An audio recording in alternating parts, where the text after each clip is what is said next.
science story, huh? These NYU scientists, I felt really right. I was so and I just thought, well, I had figured it out It was that golden moment. because science was on my side.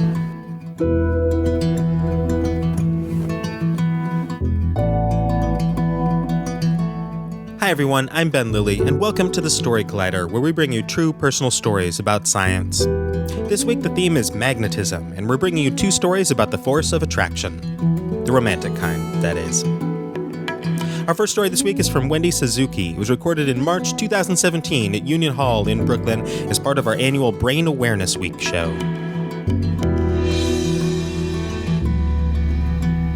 As a professor of neuroscience at NYU, one of the favorite things that I get to do is teach undergraduates. And I'm always trying to motivate them, saying that neuroscience is so cool because by studying neuroscience, you get to understand yourself, your unique self, how your brain cells are connected that allows you to see and feel and remember and pay attention to the world in the unique way that you do. So in that vein, one of my most popular lectures that I give is called The Neurobiology of Love. And it has to do with these hamster-like critters called prairie voles. And they live out on the plains somewhere in Montana. And these prairie voles are unique because they're one of the few animals that form lifelong sexual pair bonds. Yes, they are the Disney of animals out there. They're one of the only ones that actually do that. And they live in big, happy Brady Bunch-style family units out there on the plains. And you might wonder how a new pair bond forms if they're living in these family units. Well, let's say you're a female juvenile prairie vole, and you're walking down the path, and suddenly you smell this intoxicating odor. And that odor is the urine of a male prairie vole that's not in your family unit, okay? It's not intoxicating if the urine is from a male in your family unit. But if it's from a male outside of your family unit, it becomes intoxicating. And if the depositor of that intoxicating urine is around, a pair bond can form. And how it forms is that juvenile male and female then mate for 40 hours straight. Let me say that again. The male and female mate for 40 hours straight. And after that, voila, they have formed a lifelong pair bond. And neuroscientists saw that and said, wait a second, I need to find out what's happening in their brains. And it turns out that it has to do with two key hormones. In the female prairie vole, during that 40-hour mating period, she releases a hormone called oxytocin. Now, if you go to Amazon.com now, you can get snortable oxytocin. That's called Companion Love Potion. Doesn't quite work that way. And in the males, during that 40-hour mating period, they have to release vasopressin. If the males don't release vasopressin and the females don't release oxytocin, those pair bonds don't form. So it is a fascinating scenario, and just for those of you that are thinking, it doesn't quite work exactly the same way in people, but still, it's a fascinating system to study. And so I was so excited to develop this lecture, and I finished all the slides and really excited to be able to give this lecture. And I took a walk. And I walking down Washington Square Park, right down the street from my office. And then I see him, the homeless man peeing against the tree. And I realized that if I was a prairie vole, my life would be so convenient because that would be my Prince Charming. No more swiping, no more filling out little boxes. And I thought for a moment, I was a little disappointed. I wasn't a prairie vole because it would be so easy. Well, the other great thing about being at NYU is that I get to kind of collaborate with all the other cool professors at NYU. And I came together with the director of the graduate acting program of the world-famous Tisch School of Performing Arts. And we decided to do a seminar for my neuroscience majors. I'm the director of undergraduate studies. So this was a special seminar, and it was going to be called Inside the Actor's Brain. And of course, I was going to talk about the emotion that all of the sonnets, all the movies, all the plays are about love and attachment. So I was going to tell my Prairie Vole story. And then he was going to bring all of the graduate actors in the graduate acting program and kind of demonstrate how actors kind of bring emotions and practice their own emotions. And you have to realize these are the actors that are going to win the Academy Award in the next 10 to 20 years. So very exciting. It was really popular. Full house. We get there. I stand up, give my Prairie Vole talk, and then they call up all the graduate actors to the stage. And it happens that one of the acting coaches that I know was going to do the exercise, and I had done an exercise with him, and spontaneously, I didn't decide I was going to do this. I raised my hand and said, well, I want to do the exercise too. You know, I helped organize this, so I can do whatever I want. So I got up on the stage. I get up on stage with all of the graduate actors, okay? And so I quickly realized this was nothing like the other acting exercise that I did. And we got in 2 rows facing each other. So I had a partner and I was facing him. And the first instruction from my coach, the coach, was, you're looking at somebody that you love deeply. This person has been in your life for years, through good times, through bad times. This is a deep love that you feel.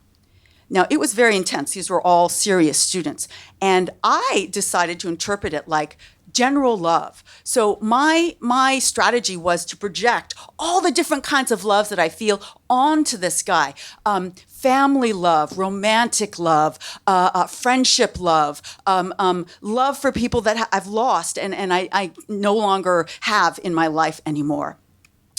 And it was so easy to do because when I looked at this handsome young graduate student with these beautiful dark eyes, he looked like he loved me deeply. So it was very easy exercise, and I don't know how long we did it, but then came the next command, and he was giving commands to different rows. So the first command was to the other row that I was facing.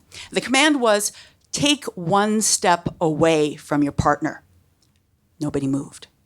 And he thought nobody heard this, and he said, hey, you row, please step one step back.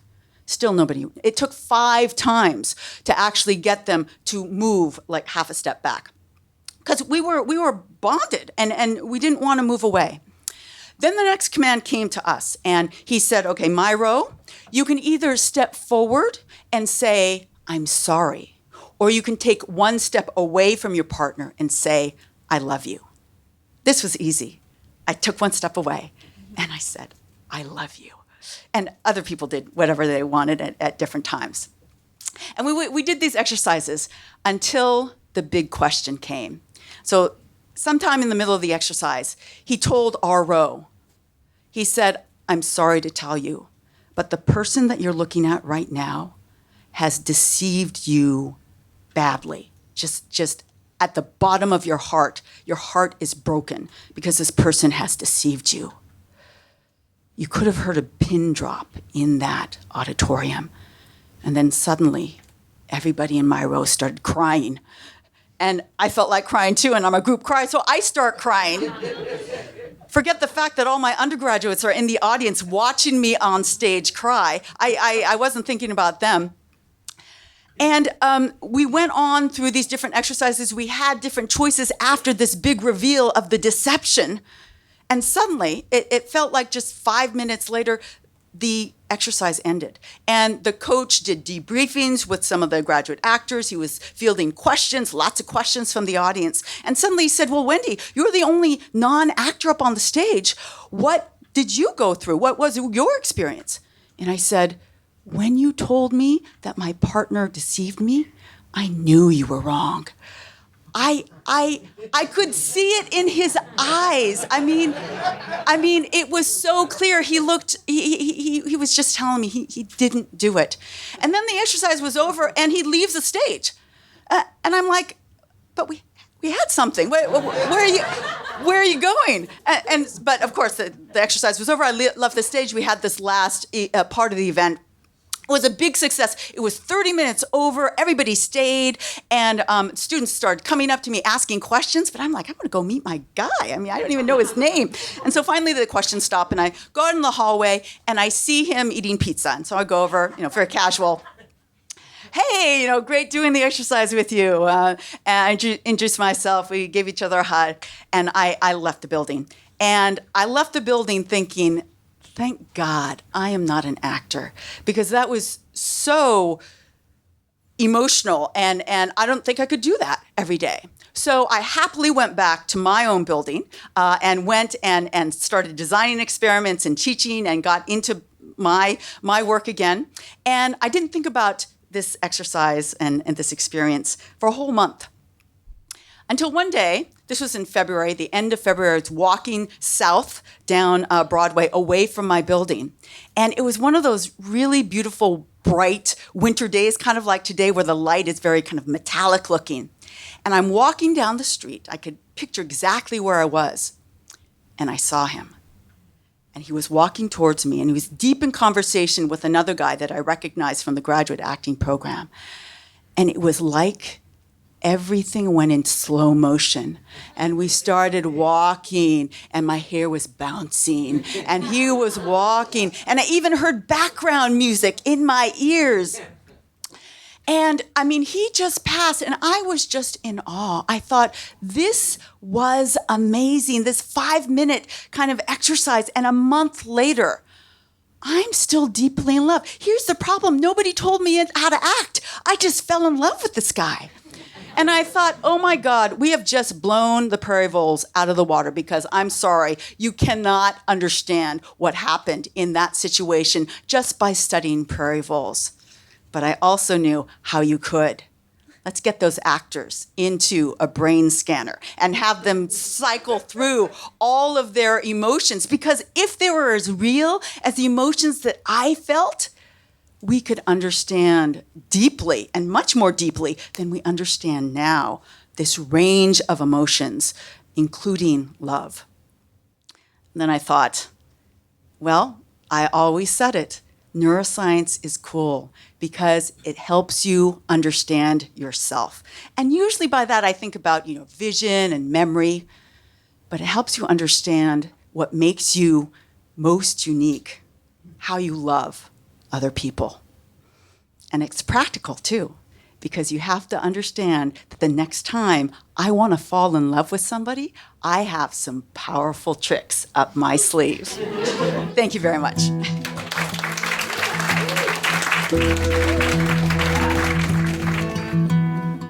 That was Wendy Suzuki. Wendy is a professor of neuroscience and psychology at New York University. She is a recipient of numerous grants and awards for her research, including the Lindsley Prize from the Society for Neuroscience, the prestigious Troland Research Award from the National Academy of Sciences, and NYU's Golden Dozen Teaching Award. Her first book, Healthy Brain, Happy Life, came out in paperback in March of 2016 and is an international bestseller. Our second story today has two storytellers, Nir Ashry and Deborah Berebishe. It was recorded in June 2017 at Union Hall in Brooklyn as part of our 7th anniversary celebration. The theme of the night was Love and Science.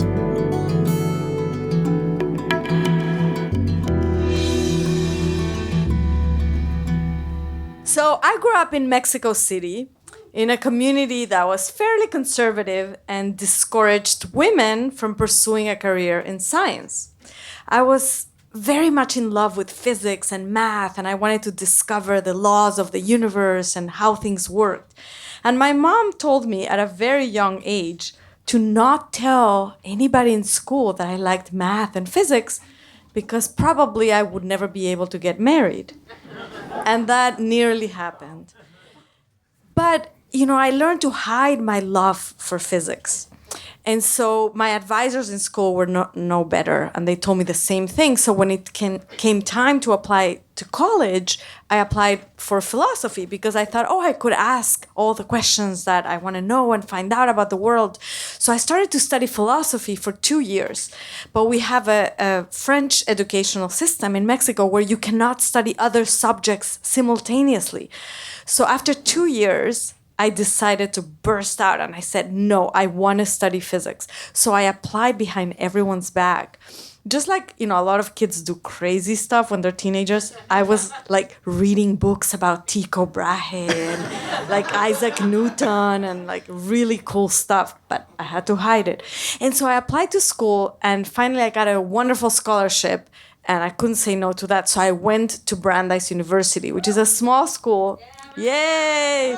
In Massachusetts. And I met a mentor from India, a wonderful grad student who allowed me to skip the first 2 years of the physics major so that I could cram everything in a summer and be able to finish in the time that I had the scholarship, which was 2 years.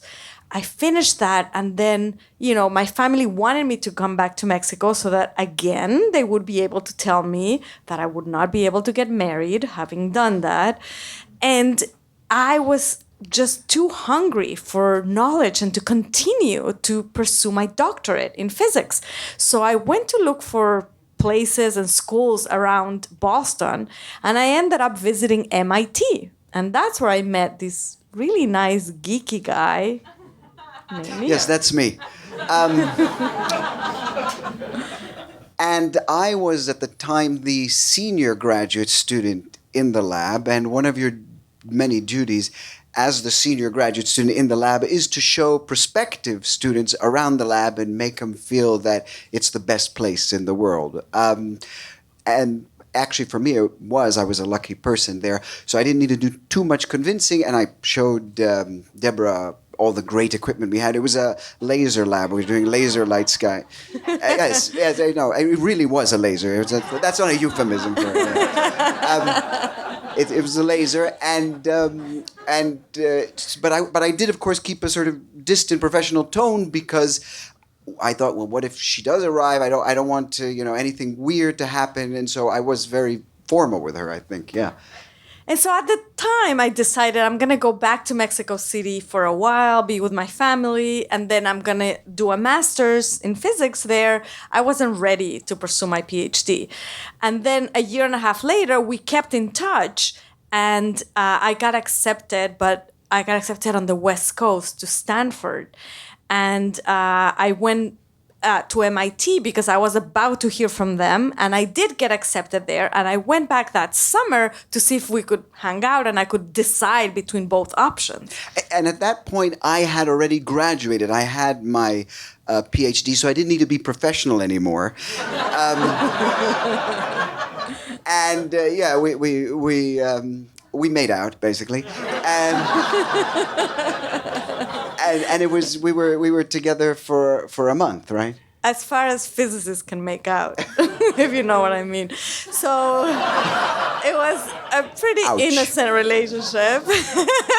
I thought he was brilliant. But he still is. husband material, maybe not so much. So I decided. Well, actually, you were pretty selfless because you said. Yeah, no. There's a statue commemorating the event somewhere at MIT because I told Deborah you have MIT on one hand and you have Stanford, and actually the person behind the offer at Stanford was Steve Chu. You may have heard of him. He had won a Nobel Prize then, and also became eventually Secretary of Energy for President Obama. So a big deal. And I said, you should go to Stanford. Yeah, I know that means long distance for us, but it's the better place for you. Amazing. And so I ended up going to Stanford and working with Steve Chu.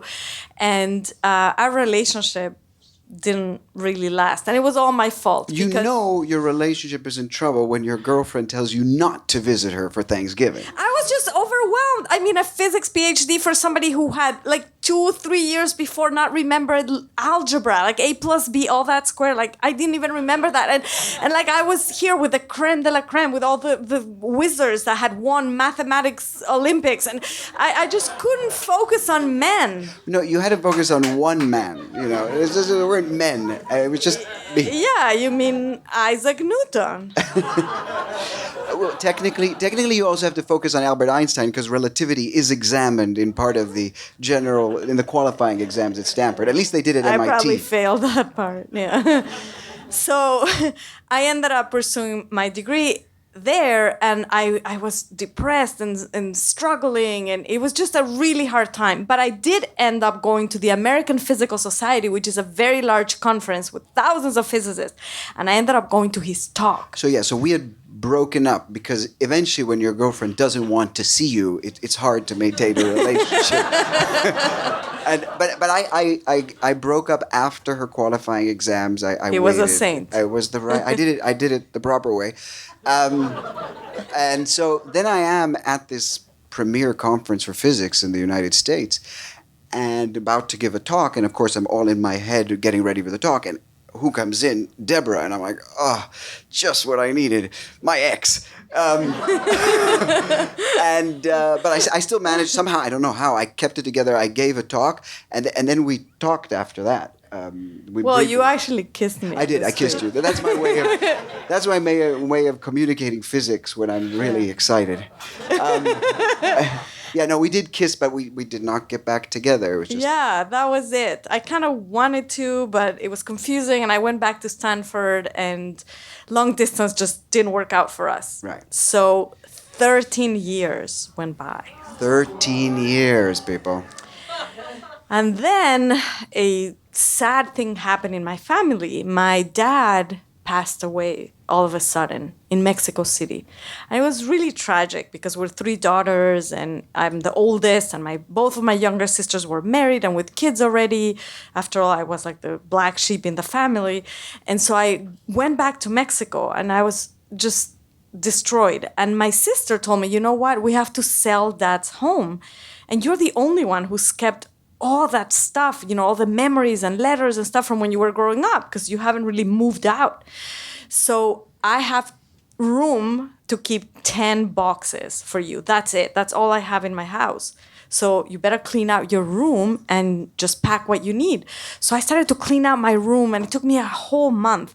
And then I found Near's letters from 13 years before, and poems and funny pictures that you all geeky people out there would really love. Like just, getting into the hallways at MIT and classrooms that you can only get by borrowing some important person's key, and taking funny pictures with, writing on the board like nudity is sinful, and, all kinds of like crazy geeky stuff. And I was like, wow, he was such a terrific guy and so nice and so ready to get married. So probably, very likely he's married and with kids by now. Oh, how sad. I was miserably single at the time. So I just packed everything in a folder and I kept it. And I said, one day I'll write a book, a novel about this crazy affair between 2 physicists. So I put it there. And after 13 years of not hearing from him or Googling him or anything, and I moved back to New York. And what happened is I actually, by a strange coincidence, was single at the time and never married, no children. And true. And I actually had been single for about 20 minutes. And my friends said to me, look, you got to do something about this. Why don't you go online? And until then, I was very skeptical on online dating. I didn't think it was the way to go.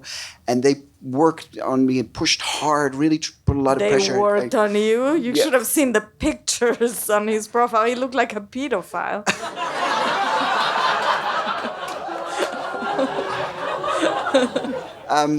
And so I got a profile up on Match. And some of you may know how Match works. After you're all up and running, you start getting matches. I got 12. They're like eggs. They send you 12 of them. And I'm looking at them. I'm thinking, I paid $85 for this. They can't even spell. And so I was very disappointed. It was late at night. It was around midnight. And just then, my sister, who happened to live one floor below me, said, she was in the room though. No, she's not through the apartment. She said, you don't have to just accept matches. Why don't you search for some things? I go, well, what do you mean? Well, search by some criterion that's important to you. I said, well, I'd really like to meet a woman who speaks more than one language. That's very important for me. So I did a search on Spanish, Italian, and Hebrew. And the first person to come up with a 98% match was Science Girl 13, whom was not using her real name, but I recognized her by her picture because she looked exactly the same after 13 years. I thought you said I had improved.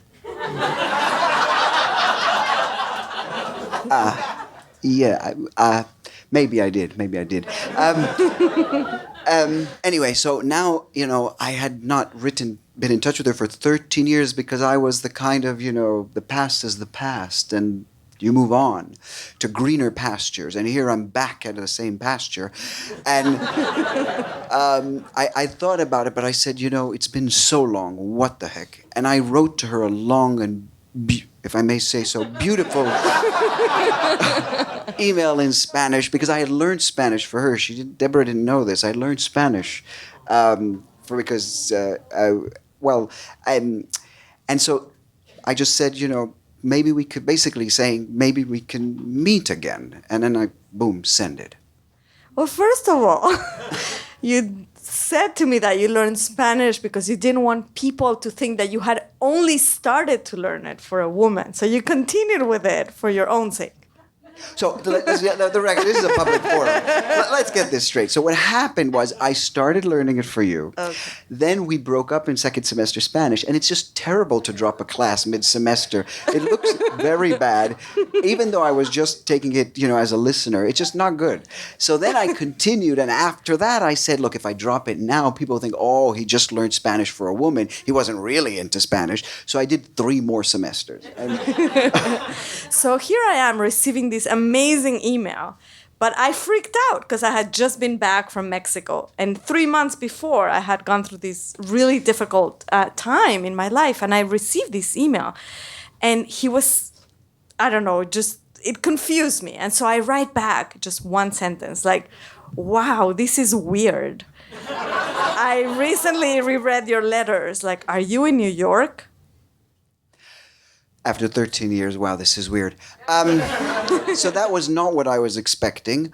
And in fact, I was almost about to not reply because there was not even a dear near or a hello. Hello would have been nice. But I did notice one thing. I somehow I have this habit of checking the time at which people send me emails, and I noticed that she had sent it to me 20 minutes after I had sent it to her, so somewhere around 12:30 a.m. And I realized... So you knew I was desperate. Absolutely.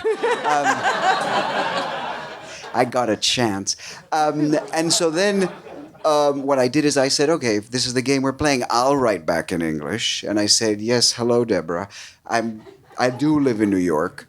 And I'm happy I hope you enjoyed rereading the letters. Would you like to meet for coffee and tea? Because coffee and tea is over in 20 minutes. And if things don't work out and we're strangers, we can move on with our lives. Well, honoring my Mexican-Lithuanian heritage, I wrote back saying, after 13 years, coffee or tea? I'd rather do vodka or tequila.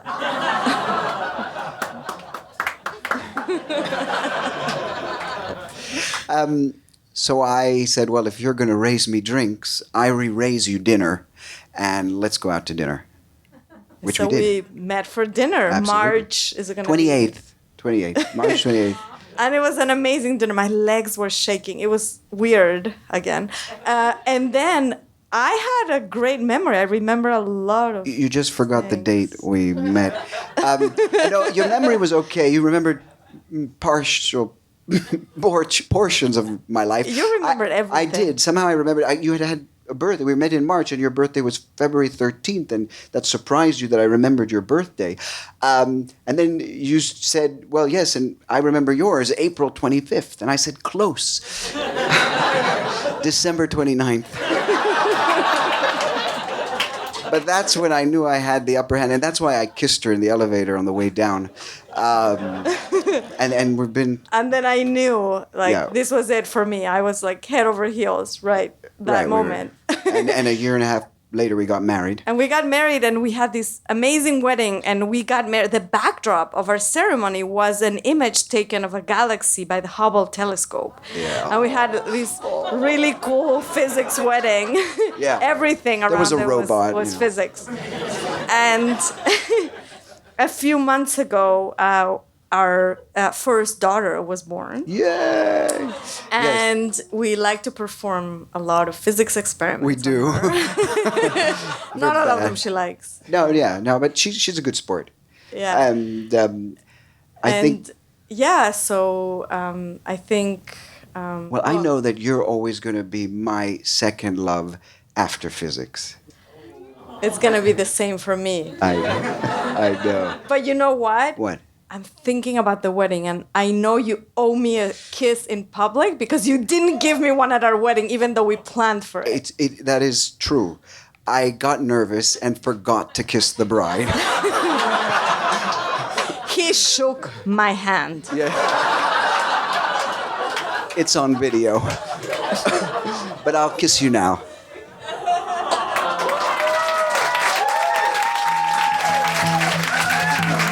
Thank you. Thank you very much.